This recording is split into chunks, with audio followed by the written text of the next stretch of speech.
Hello बच्चों, देखिए question number 181। Question number 181 में एक फिनॉल है, कहता है phenol react with the acetone. तो अपने को इस तरह से एक फिनॉल लेना है, ठीक। और एसीटोन है, इसका मतलब ये हो गया कि आपको CH3, इधर भी CH3 है और यहाँ पर C डबल बॉन्ड O है। Acetone in the presence of sulphuric acid, इसका मतलब है H प्लस दिया हुआ है, तो H प्लस के प्रेजेंस में आप जानते हो सबसे पहला नंबर प्रोटोनेशन होगा, यहाँ पॉजिटिव चार्ज आएगा, ये खुलेगा। कुल मिलाकर जो है आपको CH3, COH और CH3 और यहाँ पर आ जाएगा पॉजिटिव चार्ज आ गया। अब जैसे ही पॉजिटिव चार्ज कार्बन पर बना तो ये बन गया इलेक्ट्रोफाइल, ठीक है। अब ये इलेक्ट्रोफाइल क्या करेगा, sulphuric acid to form the C5A, ठीक है। ये प्रोडक्ट बोल रहा है, कहता है which of the following is the product, ये पूछा है अपने से। तो देखिए सिंपल सी बात है, ये एक इलेक्ट्रोफाइल हो गया है और हमें पता है कि ये जो फिनॉल है, फिनॉल पर इलेक्ट्रोफाइल जो है ऑर्थो और पैरा पर ऐड होता है। तो ऑर्थो पर अगर ऐड होगा तो स्टेरिक हिंड्रेंस, इसलिए पैरा पोजिशन पर इसको हमें जोड़ना होगा। तो जब हम इसको जोड़ेंगे तो देखिए इस तरह से ये आप बना लीजिए, फिनॉल बना लिया। उसके बाद देखिए यहाँ पर बना लिया हमने कार्बन, कार्बन से हमने बना लिया CH3, फिर उसके बाद CH3, ठीक है, OH। चूंकि मीडियम एसिडिक है तो सबसे पहले हम फिर से ये अल्कोहल क्या करेगा, प्रोटोनेशन करेगा, OH2 प्लस बनाएगा, ठीक है। और OH2 प्लस बनाने के बाद जो है ये बॉन्ड टूटेगा और फाइनली यहाँ पर फिर से कार्बोकेटाइन बनेगा, ठीक है। और फिनॉल है ही, तो ये फिनॉल क्या करेगा यहाँ पर, ठीक है, फिर से इस कार्बोकेटाइन के साथ जो है इलेक्ट्रोफिलिक सब्स्टिट्यूशन रिएक्शन करेगा पैरा पोजीशन से, तो ये यहाँ से जुड़ जाएगा। तो कुल मिलाकर दो फिनॉल जो है उल्टा करके जुड़ा हुआ है एक दूसरे से, और ऑप्शन नंबर बी आपको करेक्ट आंसर दिख रहा है, ठीक है। चलिए अब हम लोग बात करते हैं क्वेश्चन नंबर 182 के बारे में।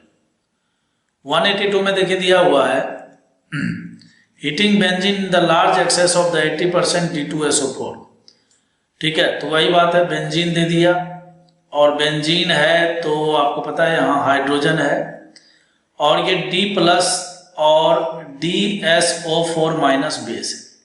बेस 2SO4 को जब हम तोड़ेंगे दो भाग में तो ये ऐसे ही टूटेगा, ठीक है, H प्लस। तो सबसे पहला नंबर क्या करेगा, ये बेंजीन जो है, ये बेंजीन क्या करेगा, यहाँ पर जो पाई क्लाउड है, ये पाई क्लाउड क्या करेगा, इस प्रोटॉन को एक्सेप्ट करेगा। तो जैसे एक्सेप्टेंस होगा यहाँ पर प्रोटॉन का, तो ये तो ऐसा ही रह जाना, ये हाइड्रोजन और ये ड्यूटेरियम और यहाँ पर पॉजिटिव चार्ज, कोई दिक्कत नहीं है। अब DSO4 माइनस क्या करेगा, ये एक बेस बनकर यहाँ से इस प्रोटॉन को खींच लेगा। तो खींचेगा तो बनेगा यहाँ निगेटिव चार्ज, और निगेटिव चार्ज रेजोनेंस करके आपको फाइनली कुछ इस तरह से बनता हुआ दिख रहा है कि भाई ये ड्यूटेरियम जो है रिप्लेस हो गया। अब सवाल उठता है कि क्यों भाई, हाइड्रोजन और ड्यूटेरियम में कोई बहुत ज्यादा का फर्क तो नहीं है, लेकिन क्यों रिप्लेस हो गया। देखिए CD बॉन्ड और CH बॉन्ड में CD बॉन्ड का स्ट्रेंथ क्या है, ज्यादा होता है। तो चूंकि CD बॉन्ड का स्ट्रेंथ ज्यादा है तो इसीलिए क्या है कि ये CH बॉन्ड से जब इसको CD बॉन्ड में कन्वर्ट होने में का मौका मिलेगा तो ये कन्वर्ट होगा इजिली, वो इसलिए क्योंकि स्टेबिलिटी बढ़ रही, बॉन्ड स्ट्रेंथ बढ़ रहा है, स्टेबिलिटी बढ़ रही है।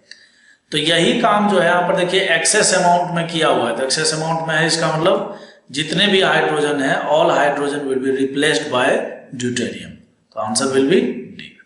समझ में आया, चलिए बहुत बढ़िया। अब हम लोग बात करते हैं क्वेश्चन नंबर 183 के बारे में।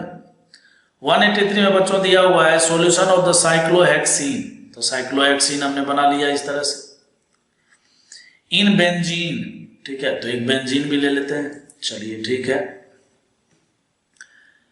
Stirred at 0 degree while the concentrated sulphuric acid, देखिए कॉन्सनट्रेटेड सल्फ्यूरिक एसिड देने का मतलब है कि H प्लस दिया। तो हमें पता है कि ये इलेक्ट्रोफाइल क्या करेगा, इसके द्वारा अट्रैक्ट होगा, इलेक्ट्रोफिलिक एडिशन रिएक्शन करेगा। तो यहाँ पर तो हाइड्रोजन जुड़ जाएगा और यहाँ पर आ जाएगा पॉजिटिव चार्ज, बोले तो ये इलेक्ट्रोफाइल बन गया। तो जैसे इलेक्ट्रोफाइल बना तो ये क्या करेगा, इस बेंजीन रिंग के साथ जो है इलेक्ट्रोफिलिक सब्स्टिट्यूशन रिएक्शन करेगा। तो जो आपको प्रोडक्ट मिलेगा वो प्रोडक्ट आपको कैसा दिखेगा, इस तरह से बेंजीन और यहाँ पर आप एक बना दिए साइक्लोहेक्सेन, ठीक है। तो साइक्लोहेक्साइल बेंजीन करके इसका फाइनल प्रोडक्ट होगा, ठीक है। After washing the acid remove the excess benzene and what will be the product isolated, cyclohexane benzene होगा। समझ में आया बच्चों, ठीक है। अब देखिए हम लोग क्वेश्चन नंबर 184 देखते हैं। 184 में कहता है identify the reagents and mu scheme below R is converted into nitrite, ठीक है। और फिर उसके बाद जो है we via benzylic halide T, ऐसे ऐसे करके कुछ भाषण दिया हुआ है, ठीक है। तो कहने का मतलब यह है कि देखिए यहाँ पर स्ट्रक्चर दिया हुआ है और फाइनल जो है कंपाउंड जो है वो एक नाइट्राइल कंपाउंड है। CN का मतलब आप जानते हैं नाइट्राइल होता है, ठीक है। तो यहाँ नाइट्राइट गलत लिखा हुआ है, नाइट्राइल लिखना चाहिए। तो कहता है बताइए किससे बनेगा। तो सबसे पहला नंबर देखिए इसके बारे में सोचते हैं कि ये कैसे बना होगा। इसको बनाने के लिए देखिए सबसे पहला नंबर तो एक बेंजीन ले लीजिए, बेंजीन ले लिया। अब बेंजीन के साथ होना है इलेक्ट्रोफिलिक सब्स्टिट्यूशन रिएक्शन, क्योंकि ये वही रिएक्शन करता ही है। अच्छा, तो इलेक्ट्रोफिलिक सब्स्टिट्यूशन रिएक्शन करने के लिए देखिए इस वाले सिस्टम को देखिए, यहाँ पर आपको एक बेंजीन दिख रहा है, ठीक, और यहाँ पर आपको CH2Br दिख रहा है और ये तो एज इट इज है। और यहाँ पर इसके मेटा पोजीशन पर जो है C डबल बॉन्ड O है, तो इसका मतलब जरूर यहाँ पर कोई ना कोई हेलोजन रहा होगा। और हेलोजन के साथ साथ आपको पता है कि यहाँ पर AlCl3 या कुछ भी लुईस एसिड ऐसा रहा होगा, क्योंकि ये लुईस एसिड ही क्या करता है इस हाइड्रोजन के साथ बॉन्डिंग करके इस बॉन्ड को तोड़ के और यहाँ पर एसाइलियम आयन बनाता है, जो कि एक इलेक्ट्रोफाइल होता है। तो ये भूमिका मैंने बताई। अब आपको पहचानना है कि किस में दिया हुआ है। तो देखिए ऑप्शन नंबर बी और ऑप्शन नंबर सी को देखिए। बी में देखिए बेंजीन ले ही लिया, फिर उसके बाद देखिए यहाँ पर ये मेटा पोजीशन पर दिया हुआ है अभी AlCl3, इसका मतलब बी और सी दोनों दिख रहा है। ये नहीं हो पाएगा और ये भी नहीं हो पाएगा। क्यों? यहाँ पर देखिए क्लोरो टाइप का प्रोडक्ट और यहाँ पर जो है पहले से ही ये लिया हुआ है, तो ये तो नहीं होगा, ठीक है। बेंजीन से स्टार्ट होना, चलिए ठीक है। अब ये तो हो गया, यहाँ तक पहुँच गए, ठीक, ये वाला प्रोडक्ट आपको मिल गया। अब कहता है इससे आपको अब ये मिलना है, तो ये कैसे मिलेगा। तो ये मिलने के लिए देखिए यहाँ पर HCN दिया हुआ है और यहाँ पर KCN दिया हुआ है, ठीक है। तो HCN और KCN में अगर आप गौर से देखिए तो यहाँ पर हाइड्रोजन और कार्बन के बीच में जो है कोवेलेंट बॉन्ड बना हुआ है, जबकि यहाँ पर जो है आयनिक बॉन्ड होगा तो CN माइनस यहाँ पर एक अच्छा स्ट्रॉन्ग न्यूक्लियोफाइल होगा। तो ये जो CN माइनस स्ट्रॉन्ग न्यूक्लियोफाइल है ये क्या करेगा, यहाँ पर SN2 अटैक करके और ब्रोमीन को रिप्लेस कर देगा। तो कहने का मतलब बी और सी में भी अगर बेस्ट देखा जाए तो हमें सी से मिल जाएगा, ठीक है। तो ये हो गया। और वैसे भी देखिए आप जानते होंगे कि HCN जब हम लोग लेते हैं तो इसके साथ कोई कोई हमें बेस लेना पड़ता है, ठीक है। वो इसलिए ताकि यहाँ से इस प्रोटॉन को निकाल सके, लेकिन ऐसा कुछ दे नहीं रखा है, तो इसका आंसर फाइनली क्या हो जाएगा, सी होगा।